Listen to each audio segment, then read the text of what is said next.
Quiero presentar un saludo a los estudiantes de la especialización en gerencia de proyectos. En el curso del segundo semestre que estamos desarrollando en este momento, que se titula Proyecto de Grado, la sesión inmediatamente anterior vimos las generalidades de lo que es una investigación de corte cualitativo, con enfoque cualitativo, perdón. Y hoy vamos a ver algunos tips que tenemos para hacer el análisis y la presentación de esos datos cuando nos enfrentamos a una investigación de corte cualitativo. Entonces, ¿cómo comenzar a analizar los datos de la investigación cualitativa? Miles y Huberman listan 4 componentes asociados a los métodos que tienen que ver con investigaciones con enfoque cualitativo. Primero, la colección de los datos, la recolección de los datos. ¿Cómo vamos a cuáles instrumentos específicos vamos a utilizar para recolectar los datos? Segundo, los datos a diferencia de la investigación de corte cuantitativo, en la investigación de corte cualitativa los datos son abundantes. Tranquilamente podemos tener 30 páginas de una sola entrevista con una sola persona.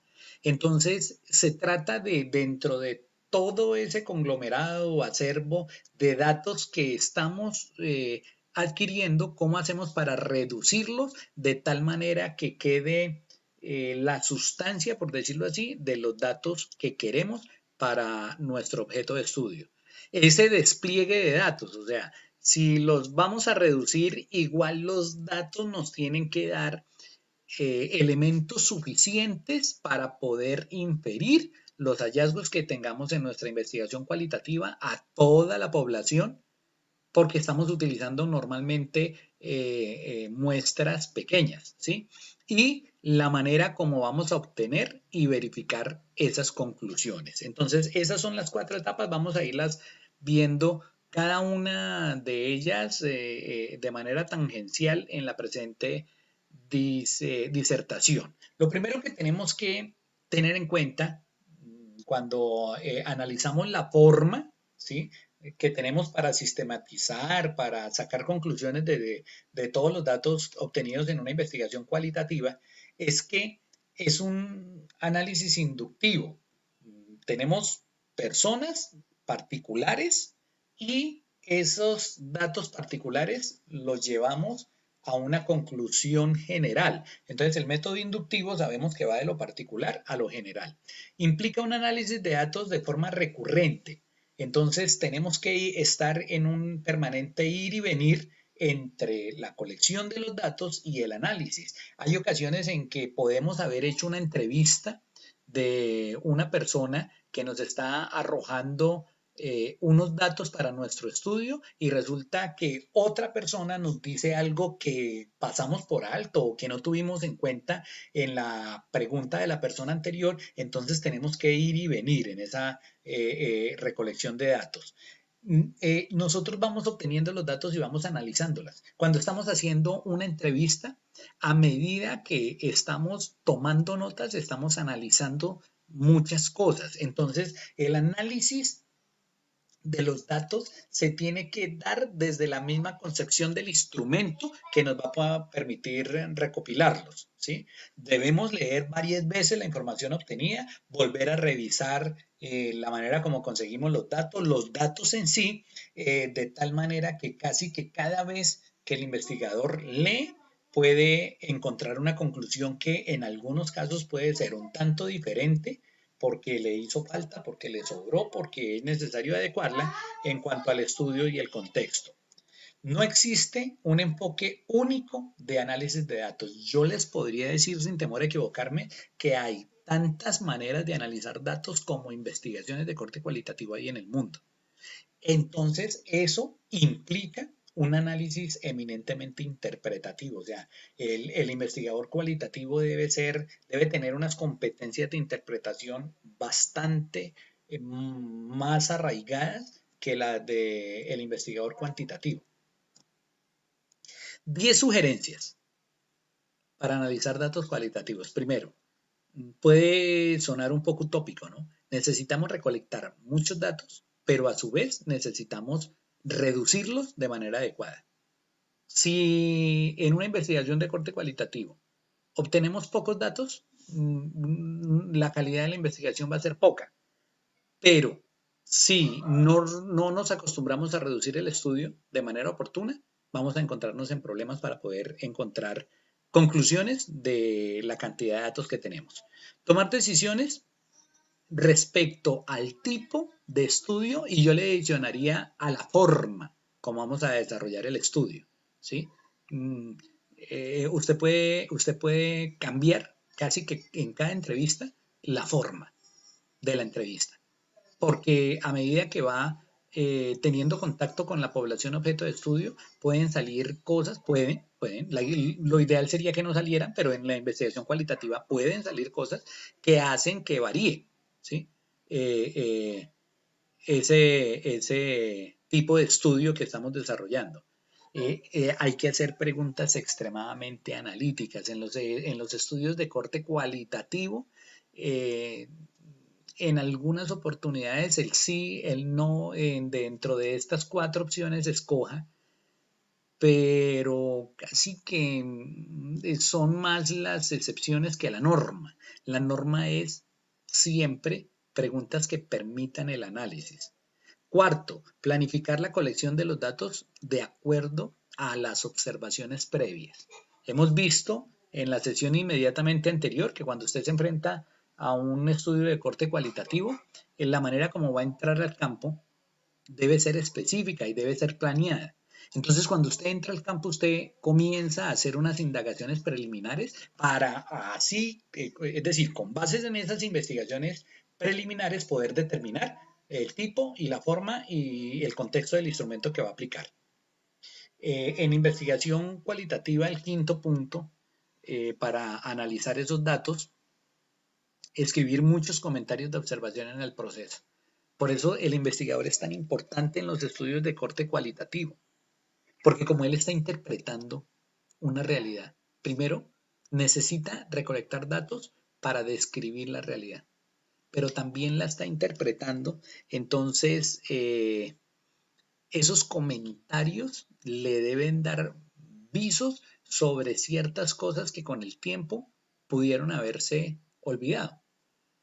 Yo recuerdo en un estudio, una vez que estábamos analizando el grado de afectación que tenían los padres a partir de, se me escapa en este momento, un error, casi que un delito que cometen los padres, que es hablarle mal al otro padre. O sea, por ejemplo, si el que queda con la guardia y tenencia de los niños es la madre, es muy reiterativo que la madre comience a hablar mal del padre. Alienación parental se llama la conducta, alienación parental. Entonces, estábamos haciendo el estudio y nos dimos cuenta, estábamos papá, mamá y el niño. Y el niño vivía en ese momento con la mamá. Cada vez que el niño iba a hablar, la mamá le cogía una mano.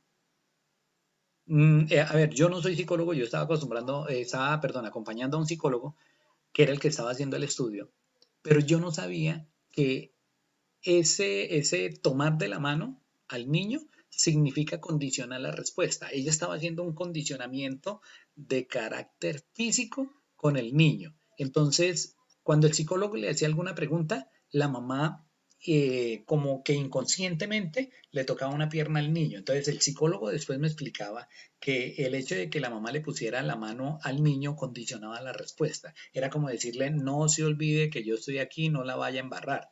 Entonces, en ese orden de ideas, era necesario, yo no lo hice porque no lo conocía, yo lo supe después, pero si lo hubiera sabido, hubiera hecho el comentario de la observación como al lado de lo que el dato que estaba recolectando, ¿sí? Es necesario también escribir muchas notas para uno mismo. Vuelvo y les digo, refuerza lo que les estaba diciendo anteriormente, ¿sí? Para que no se me olviden ciertas cosas. Es necesario, ustedes saben que uno de los puntos que les he dicho yo en metodología de la investigación, cuando usted va a estar diseñando su marco metodológico, es que hay un ítem que no deben olvidar, que es el diseño de los instrumentos, pero la prueba de los instrumentos, ¿sí? En este caso, la prueba es permanente, no solo en el diseño de los instrumentos de investigación, sino de la manera como estoy recolectando los datos, de lo que aparecen en la recolección, de cada vez que leo lo que he recolectado, tengo que probar de diferentes maneras si lo que estoy diciendo me está llevando a la verdad verdadera, por decirlo de alguna manera, a la verdad absoluta, no de pronto a una verdad a medias o no de pronto a una mentira que yo quiero creer que sea verdad. Entonces, por eso, el andar probando lo de las ideas, los temas, las teorías, con todos los participantes es supremamente importante. Eh, Recién nosotros estamos entrando al campo, casi que escogiendo el campo, debemos comenzar a recoger los datos, pero además permanentemente hacer una exploración literaria o exploración teórica o exploración referencial, como usted lo quiera llamar, permanentemente dentro de la investigación. Tenemos que estar confrontando teorías, lo que les decía yo ahorita en el ejemplo que les estoy poniendo, ese condicionamiento. Yo recuerdo que el psicólogo tuvo que leer condicionamiento clásico, condicionamiento conductual, condicionamiento, bueno, todas las teorías de condicionamiento, yo no soy psicólogo, que ellos normalmente manejan. Tenemos que recrear los datos con metáforas, analogías y conceptos, ¿sí? Porque el dato, ¿cómo les digo yo? El dato, el escrito por sí mismo no me arroja luz sobre los fenómenos. Hay muchos elementos del contexto que yo puedo escribir a través de esas metáforas o de esas analogías. ¿Para qué? Para dar luz sobre ciertos aspectos que son relevantes y que pueden pasar desapercibidos o se pueden olvidar fácilmente. Y las ayudas audiovisuales son importantísimas, grabadoras, si tiene videograbadora, bueno, cualquier tipo de ayuda audiovisual es supremamente importante en este tipo de estudios. ¿Qué sistema podría yo recomendarles para organizar, transcribir y obtener o finalizar la entrega de esos datos de corte cualitativo? Lo primero es desarrollar una matriz o una tabla para organizar el material. Entonces, lo que yo normalmente hago es todos los datos dividirlos en subcategorías, perdón, en categorías y de las categorías sacar esas subcategorías y esa información que hace parte de cada subcategoría. Entonces, es como organizar una matriz.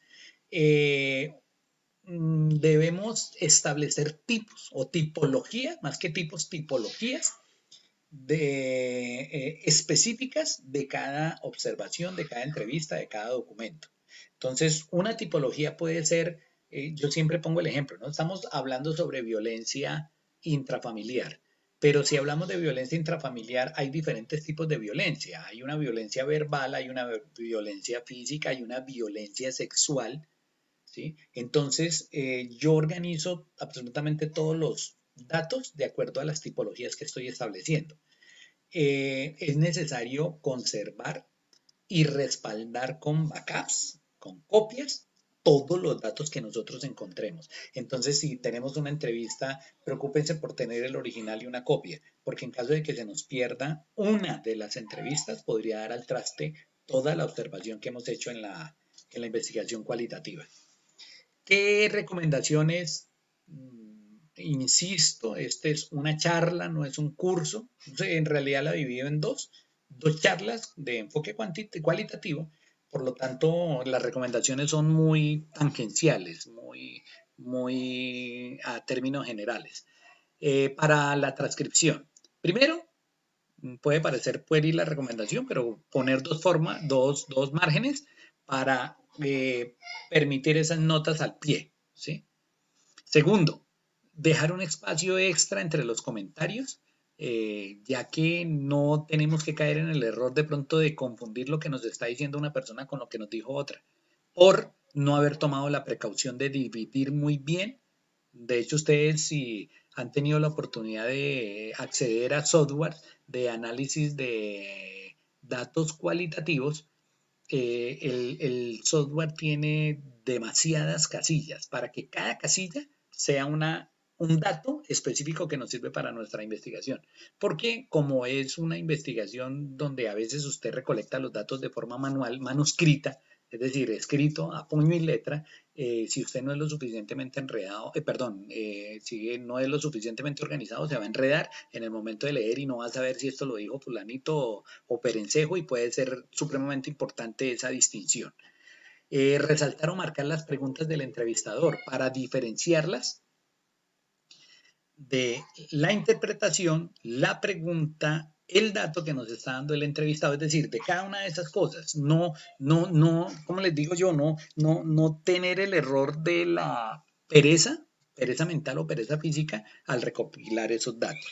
Transcribir todas las palabras, indicar cuando los entrevistados hacen pausas, escribir si es necesario los contextos físicos del lenguaje corporal, etcétera, etcétera, y capturar ciertos detalles de la entrevista. Por ejemplo, me viene a la mente eh, los problemas a nivel internacional que ha tenido el expresidente Nicolás Maduro. Entonces, Nicolás Maduro no es muy dado a otorgar entrevistas a periodistas internacionales, llámese españoles, Sí, es diferente, por ejemplo, que venga un cubano a entrevistarlo a él, a que venga un periodista gringo o un periodista inglés.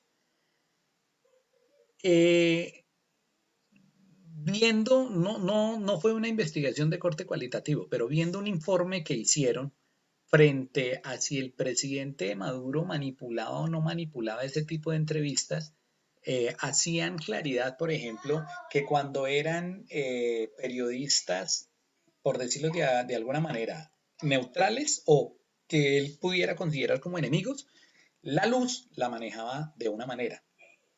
Cuando eran entrevistas con periodistas amigos, manejaba la luz de otra manera. Entonces, por ejemplo, eso es muy importante capturar cuando se está haciendo un estudio de corte cualitativo y se está transcribiendo una entrevista. Aquí es donde les decía yo en una sesión pasada que me pone a sudar cada vez que leo este primer ítem. ¿Cómo se hace el análisis manual de datos? ¿O cuándo es necesario hacerla? ¿O cuándo es necesario, mejor dicho, cuándo se recomienda un análisis manual y cuándo no se recomienda? Se recomienda cuando se analiza una base de datos pequeña, ¿sí? Entre 500 y algo menos de páginas. Entonces, imagínense lo compleja que es una investigación de corte cualitativo extensa. Si estamos hablando que una base de datos pequeña está conformada por hasta 500 páginas de transcripciones y notas de campo. Segundo, cuando el investigador no se siente a gusto con un computador o cuando no maneja muy bien el software. Es decir, si usted no ha hecho cursos de software de manejo de datos cualitativos, es mejor que analice manualmente. Tercero, el software es extremadamente útil, pero es impersonal. Entonces, cuando usted quiere tener un nexo más personal con el dato y con la manera de analizar, analícelo manual. Y cuarto, si tiene tiempo para dedicar a un análisis manual. Obviamente es mucho más complejo, mucho más lento, mucho más cargoso un análisis manual que un análisis a través de un software. Y cuando es necesario analizar los datos a través de un instrumento informático, si se tienen más de 500 páginas de datos, si hay una gran base, por decirlo de alguna manera. Segundo, si ya usted maneja muy bien el software que normalmente maneje. Y tercero, si la interpretación personal, si esa personalización con cada dato, usted ya la puede suplir de alguna manera, ¿sí? Entonces ha hecho las suficientes notas a pie de página donde le da el contexto y de pronto usted puede crear una categoría o subcategoría con esas notas. Se puede recomendar. O sea, no hay una manera específica de analizar los datos. Se puede analizar de las dos maneras, con eso es lo que quiero decir yo. ¿Y qué aspectos son necesarios considerar para analizar los datos de corte cualitativo? Ya lo dijimos, explorar el sentido general de los datos, o sea que es muy importante la interpretación, el lenguaje corporal, el contexto en el que se mueve la recogida de los datos. Segundo, codificarlos. La codificación, vea que por ejemplo uno de los software, no recuerdo, el QMAT me parece que se llama, de análisis de datos de corte cualitativo, la codificación la da por colores. Entonces yo le puedo asignar, por ejemplo, a todo lo que diga tal palabra el color verde. Entonces eso permite codificar. La codificación de los datos primero le da sentido, es decir, usted recoge una palabra clave dentro de toda la recopilación del contexto, entonces eso comienza a dar sentido. Segundo, divide los segmentos en diferentes formas de presentar los datos, audios, textos, imágenes, videos, etcétera, etcétera.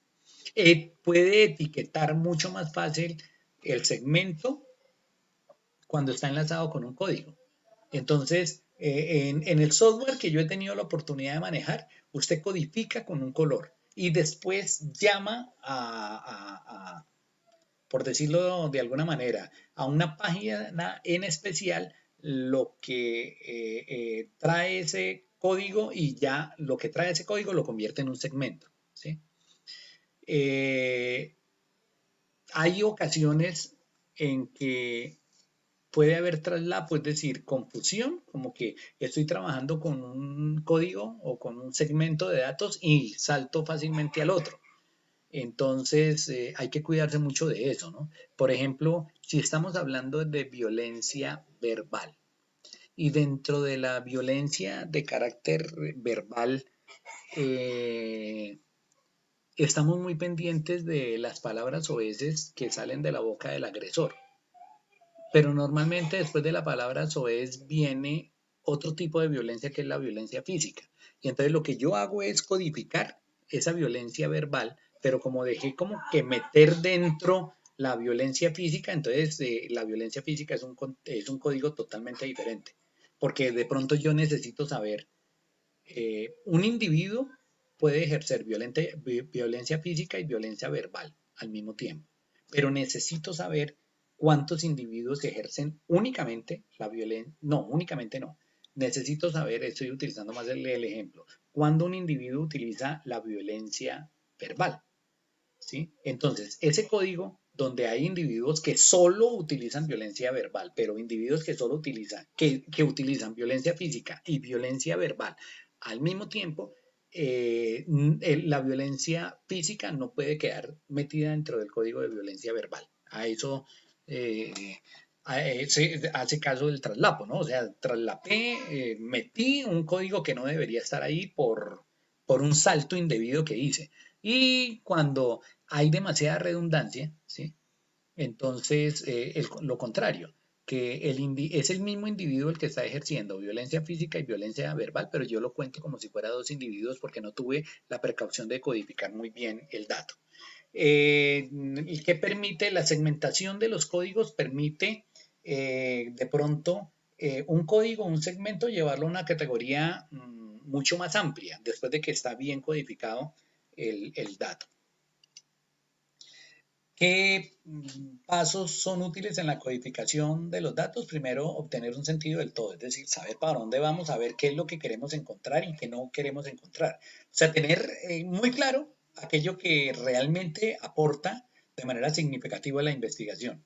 Segundo, tomamos un documento, ¿sí? Que ese documento puede ser la transcripción de una entrevista o de varias entrevistas. Procedemos a codificar el documento, sacamos absolutamente todos los códigos. Aquí hablan de palabras, pero también pueden ser números, también pueden ser situaciones. ¿Sí? Por lo menos los dos software que conozco yo de interpretación, análisis e interpretación de datos, no, interpretación la tiene que hacer el investigador, análisis de datos, análisis y sistematización, es la palabra técnica. Análisis y sistematización de datos cualitativos. Se sugiere hacer una lista de todos los códigos de palabras. Pueden haber mm, más de 300 códigos porque una palabra puede generar un código. Insisto, no necesariamente como que se acostumbren ustedes a que los códigos son palabras específicas. Pueden llegar a ser situaciones. Yo puedo codificar una situación. ¿Sí? Por ejemplo, siempre que el individuo ejerció una violencia de carácter física, dando cachetadas o dando puñetazos, bueno, no sé, esa situación completa puede ser un código.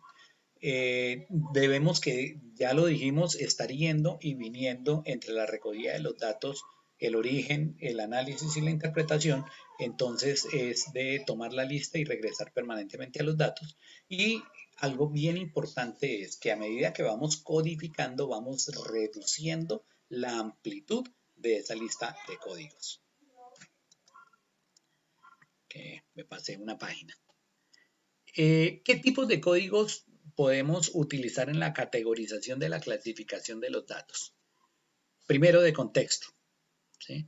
Entonces, eh, eh, a ver, les voy a poner un ejemplo, no como el que dice la diapositiva de descripción de una escuela primaria, sino más bien de un grupo de amigos. Si queremos hablar de bullying, entonces la descripción del contexto es darnos cuenta, por ejemplo, a qué hora llegan los alumnos maltratadores, cuáles son sus códigos de conducta, ¿sí? Entonces, ese es un código de contexto. Entonces decimos alumnos maltratadores.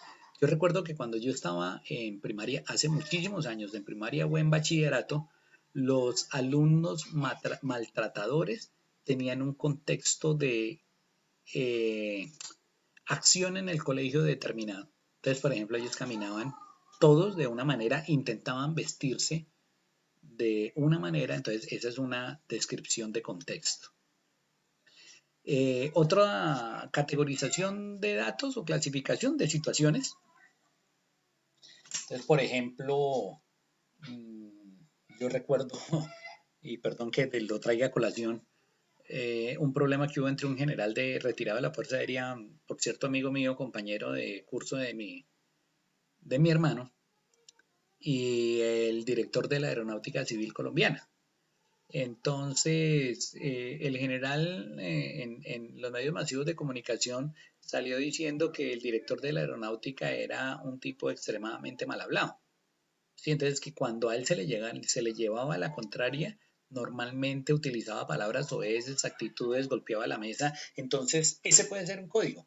¿Qué personas dentro de la empresa o dentro de la familia actúan así?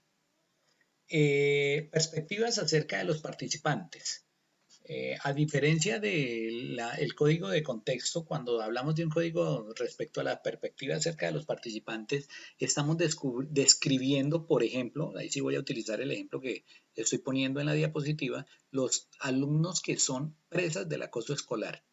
Normalmente los matones o los matoneadores, perdón, no matones, sino matoneadores, se aprovechan de los más débiles. Entonces, yo puedo codificar esa perspectiva diciendo que los estudiantes que son víctimas del acoso escolar, por ejemplo, tienen familias disfuncionales y eso los hace ser tímidos. Otro código es, por ejemplo, las maneras de pensar de los participantes. Nosotros encontramos algunos contextos en investigaciones de corte cualitativo que hay alumnos, o no, alumnos no voy a hablar de alumnos, hay personas homofóbicas que le tienen bronca a los homosexuales, bisexuales, a la población LGTBI. Entonces yo puedo codificar, sacar un código específico, un segmento de las personas que tienen esa manera de pensar, quienes son homofóbicos. Y pueda que ellos lo nieguen, pero dentro de la investigación de contexto o de la interpretación del contexto yo me puedo dar cuenta si realmente son homofóbicos o no. Una categoría de un proceso, por ejemplo, cómo es el primer día de clase o qué hacen los estudiantes en el primer recreo. Cuando yo recuerdo que nosotros en bachillerato teníamos dos, uno de 30 minutos y uno de un cuarto de hora, y hacíamos campeonatos de microfútbol en los dos descansos. Entonces, ¿cómo es el proceso cuando hay un campeonato o cuando hay una actividad deportiva en los dos descansos? De un evento, por ejemplo, podemos hacer, dentro de nuestra investigación es importante verificar cómo los estudiantes más avanzados reciben a los estudiantes nuevos. Entonces, es un código de evento. Código de actividad, un código de estrategia, o sea, cómo hacen, yo recuerdo que nosotros hicimos un proyecto con el Ministerio de Educación de aumento de la calidad de la educación a través del fortalecimiento de las capacidades de gestión de los directivos docentes y era necesario para nosotros hacer el análisis de las estrategias didácticas que tenía ciertos profesores en ciertas instituciones educativas. Entonces, creamos un código con esas estrategias, un código de relaciones y estructuras sociales y un código narrativo. No todas las personas narran los hechos de la misma manera. Cuando hablamos ya de las categorías de análisis, es un paso subsiguiente al establecimiento del código. Está el código, el segmento, la subcategoría y estamos entrando a la categoría del análisis. Recuerden, vuelvo a repetirlo. Está el código, que el código es como la unidad, el segmento, que es una unión de varios códigos similares, ¿sí? Ese segmento hace una subcategoría y esa subcategoría hace parte de una categoría. Entonces, ¿qué criterios tenemos que hacer o tenemos que tener en cuenta para establecer las categorías de análisis? Primero, establecer muy bien cuál es el propósito del estudio, porque del propósito del estudio usted puede sacar las categorías. Del solo propósito, es decir, de la pregunta de investigación, usted puede establecer unas categorías iniciales antes de comenzar su estudio, que ya vimos con suficiente claridad que debemos tener competencias que permitan la flexibilización, pero que esas categorías deben responder inicialmente al propósito. Segundo, deben ser muy exhaustivas. No saquemos categorías por ahorrar tiempo, porque la investigación nos va a quedar mal. Cada categoría, importantísimo, debe ser mutuamente excluyente. Si una categoría no es excluyente de otra, deberíamos unirlas y crear una categoría mayor o crear una categoría unificada. Y deben ser congruentes las categorías, es decir, la categoría A debe tener una relación, así sea directa o indirecta, con la categoría B. No puede ser excluyente. A ver, no, de pronto los confundo. Vimos en el caso anterior que deben ser excluyentes, ¿sí me explico?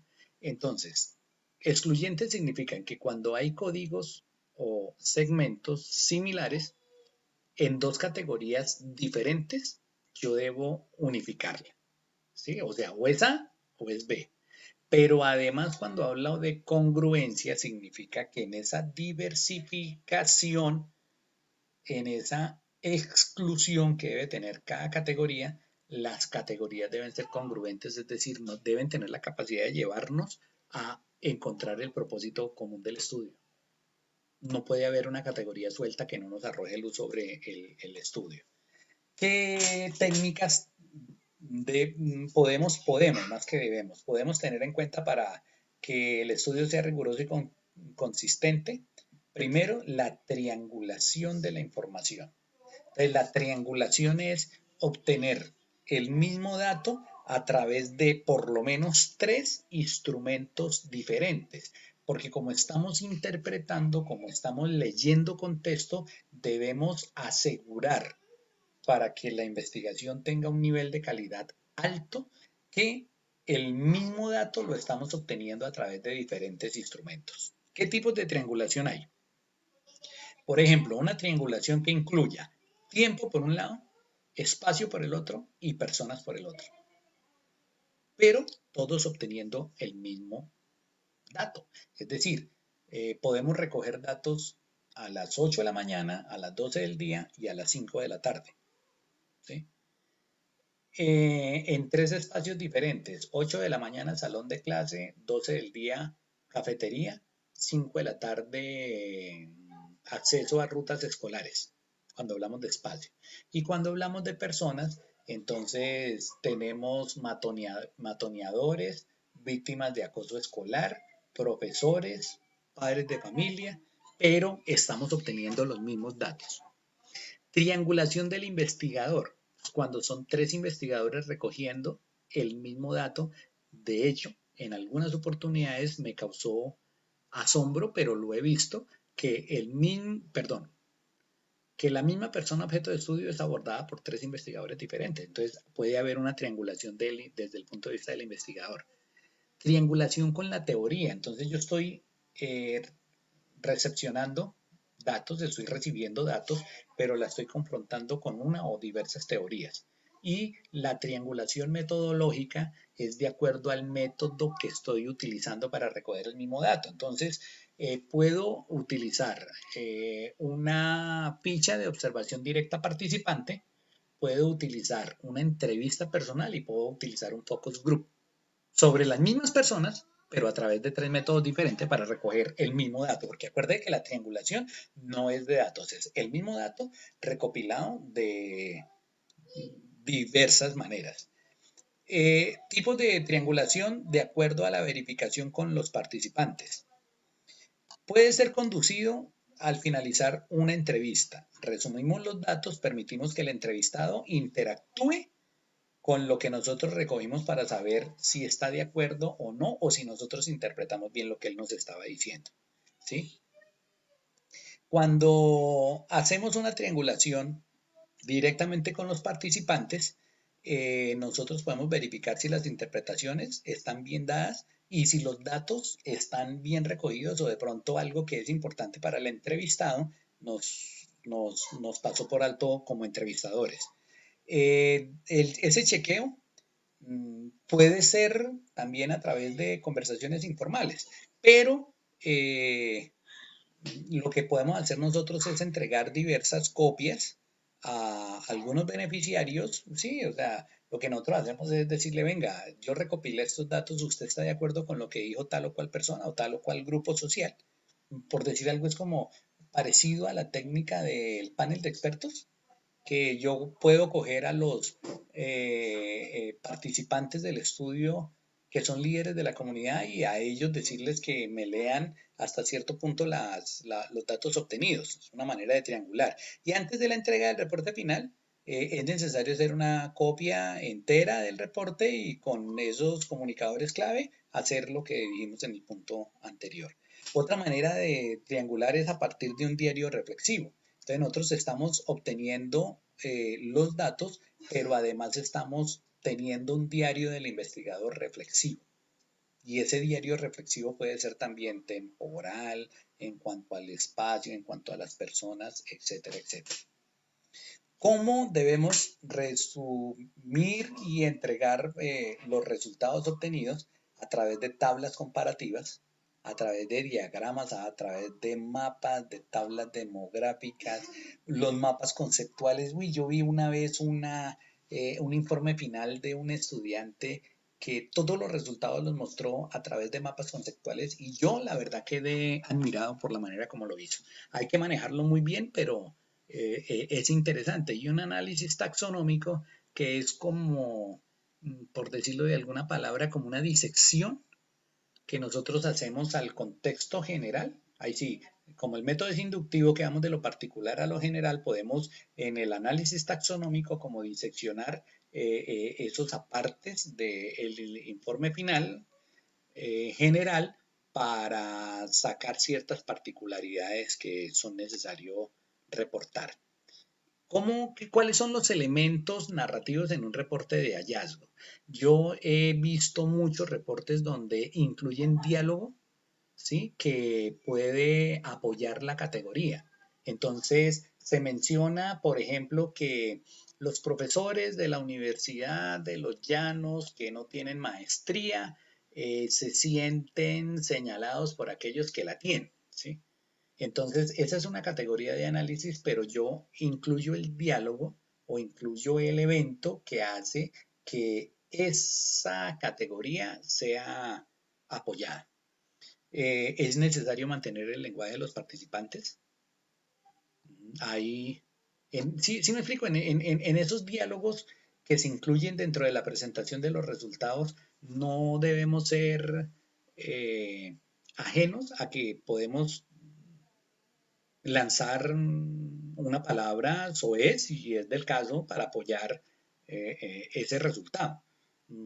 Sí, no se trata de volver chabacana, por decirlo de alguna manera, la presentación, pero es necesario mantener el lenguaje original de la persona que está hablando. Reportamos las citas de las entrevistas y de las observaciones porque, a ver, como contando la manera como estamos hallando el dato, le da luz a la persona que está leyendo o que está recibiendo la información de cómo o por qué se da un fenómeno específico. Es necesario reportar absolutamente todas las perspectivas y así nosotros tengamos evidencia contraria. ¿Para qué? Para identificar esas perspectivas y confrontarlas contra las teorías o contra diferentes posiciones de las personas que nos están entregando los datos, que están siendo entrevistados o que están siendo observados. Ya lo dijimos, escribir, describir muy bien la situación y si es necesario tomar analogías, ser un poco poéticos, eh, vuelvo y les insisto, sin que con esto se demerite el lenguaje que estamos utilizando, pero es necesario como personalizar esa información a través de los detalles vividos acerca del individuo, del evento, del conglomerado. Si hay tensiones, si hay contradicciones, si hay discusiones epistemológicas, narrativas, etcétera, etcétera, es necesario escribirlas. Y la discusión de los resultados, pues es cuando nosotros cogemos esos datos, ¿sí? Esos resultados y le damos un sentido, bien sea apoyando una teoría, bien sea discrepando o bien sea creando, ¿sí?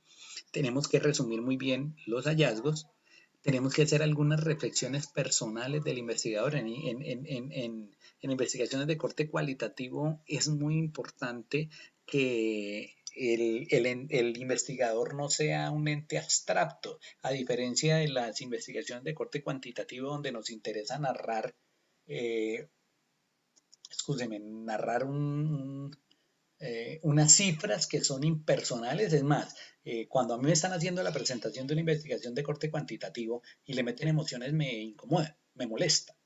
Pero en una narración de resultados de una investigación de corte cualitativo que sea demasiado fría, yo tiendo a no creer. Hay que contrastar lo hallado con la literatura y hay que explicar muy bien cuáles fueron las limitaciones del estudio y cuáles fueron las sugerencias. Por ejemplo, una limitación en alguna época asiaga de la historia reciente de Colombia era que habían problemas de orden público. Entonces estábamos haciendo una investigación, acción, participación en un municipio que el fin de semana que estábamos allá recogiendo los datos tuvo una toma guerrillera, pues hay que escribir en el estudio, perdón, en el informe final de investigación esa limitación. Vuelvo y les repito, si ustedes leen el PDF que acompaña esta presentación, se van a dar cuenta que ahí los temas pues están como mucho más discernidos, como mucho más molidos, por decirlo de alguna manera, pero insisto, estas presentaciones son de apoyo para los estudiantes que sean mucho más visuales y auditivos que kinestésicos.